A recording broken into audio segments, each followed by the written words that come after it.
মাননীয় প্রধানমন্ত্রী, একটি কথা আছে বাংলা সাহিত্যে, অত্যন্ত সুন্দর কথা, অলৌকিক আনন্দের ভার বিধাতা যাহারে দেন, বক্ষে তার বেদনা অপার। আপনার মধ্যে অলৌকিক আনন্দের ভার আপনার উপরে পড়েছে এবং একই সঙ্গে আপনার বক্ষে অনেক বেদনা। সেই জায়গায় দাঁড়িয়ে আমি সোহেল হায়দার চৌধুরী, আমি দৈনিক নয়া শতাব্দীতে আছি উপসম্পাদক হিসেবে এবং ঢাকা সাংবাদিক ইউনিয়নের সভাপতি।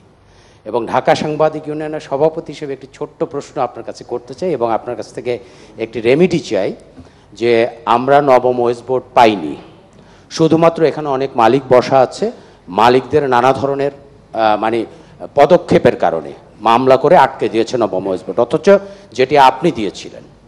আমরা অষ্টম ওয়েস বোর্ড আপনি দিয়েছিলেন মাননীয় প্রধানমন্ত্রী, আমরা অষ্টম ওয়েস বোর্ড দিয়েছে এবং প্রায় 250 থেকে 300 পত্রিকা ডিক্লেয়ার করেছে তারা অষ্টম ওয়েস বোর্ড বাস্তবায়ন করেছে, কিন্তু অধিকাংশ পত্রিকা কোনো ওয়েস বোর্ড বাস্তবায়ন করেনি। এখন জন্ম সনদ দিয়ে খোলো বিকাশ স্টুডেন্ট অ্যাকাউন্ট, নিজের বিকাশ নিজে কর। এটা কি দুর্নীতির পর্যায়ে পড়ে কিনা মালিকদের এবং যারা মালিকের সহযোগী আছেন তাদের দুর্নীতির পর্যায়ে পড়ে কিনা? আরেকটি বিষয় হলো যে আমার এই যে এখানে এত টেলিভিশন চ্যানেল ছাপা, এদের কোনো বেতন কাঠামোই নাই। দিনের পর দিন মালিকেরা এগুলো নিয়ে নানা ধরনের অর্থ তারা পাচ্ছে, কিন্তু কোনো ধরনের বেতন কাঠামো আমার এই বন্ধুরা নাই এখানে যারা আছেন, তিনি রিপোর্টার হন বা তিনি হন। আমি সবশেষে মূল প্রশ্ন সেটি হলো দশম ওয়েস বোর্ড আমরা কবে নাগাদ পেতে পারি এবং আমরা এই দশম ওয়েস বোর্ডে আমাদের টেলিভিশন চ্যানেলস ঢুকবে কিনা, এবং যে মালিকেরা যারা টেলিভিশন এবং পত্রিকার মালিক হয়ে সব ধরনের সুযোগ সুবিধা নিচ্ছে, আপনার দৃষ্টি আকর্ষণ করছে, আপনাকে প্রশ্ন করার সুযোগ পাচ্ছে, আপনার সঙ্গে সফর সঙ্গে হওয়ার সুযোগ পাচ্ছে, তাদের ব্যাপারে আপনি কোনো ব্যবস্থা নেবেন কিনা?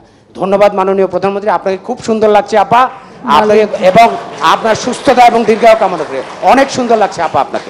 চীন থেকে আসছি তো, লাল চীন, তাই চীন থেকে আসলাম, লাল চীন সেই না। আমি সাংবাদিকদের এই সমস্যা জানি বলে আমরা এই যে স্পেশাল পেনশন স্কিম যে দিয়েছি, আমি মনে করি আমাদের প্রত্যেকটা সাংবাদিক যদি পেনশন স্কিমে এখন থেকে যুক্ত থাকে কাজে, তাহলে কিন্তু একটা অন্তত ভবিষ্যৎ একটা নিশ্চিত হতে পারে। সেটা আপনারা সবাই করলে ভালো হবে। বরং মালিকদের উপরে একটা চাপ দেওয়া যায় যে পেনশন স্কিমে তারা যারা যুক্ত হবে তাদের অন্তত যে এটা দিতে হবে তার কিছুটা হয়তো মালিকরাও 50% মালিকরাও দিয়ে দিতে পারে।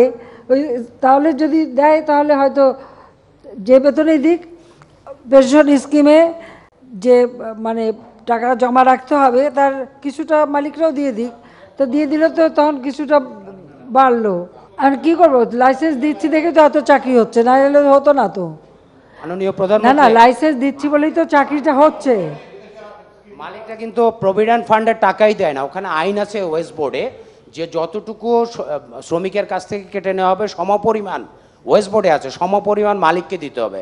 মালিকরা কিন্তু সেটি করেন না এবং আমাদের সামনে আজকে আমরা বামপন্থীদের একটু যে হয়, নাইম ভাই বোধহয় প্রেস সেক্রেটারি বাম দিকে প্রশ্ন করার সুযোগ বেশি পেয়েছি আমরা। যাই হোক মাননীয় প্রধানমন্ত্রী, আপনি চাইলে যদি একটু আইন করে দেন, মাননীয় তথ্য ও সম্প্রচার মন্ত্রী সেখানে যথেষ্ট ভূমিকা থাকবে আমি জানি এবং তিনি যথেষ্ট আন্তরিক। ঠিক আছে, এটা নিয়ে আমরা আলোচনা করবো ওয়েস বোর্ডের ব্যাপারে। আর তবে এখানে তো আবার একটা নব হয়ে আছে, সেখানে তো নবগিরি দেখানো হয়, তো আমরা কি করব, কোথায় যাব? যাই হোক, তারপরে বলবো তা বেসরকারি খাত উন্মুক্ত করেছি বলেই তো যেটুকু কাজের সুযোগ।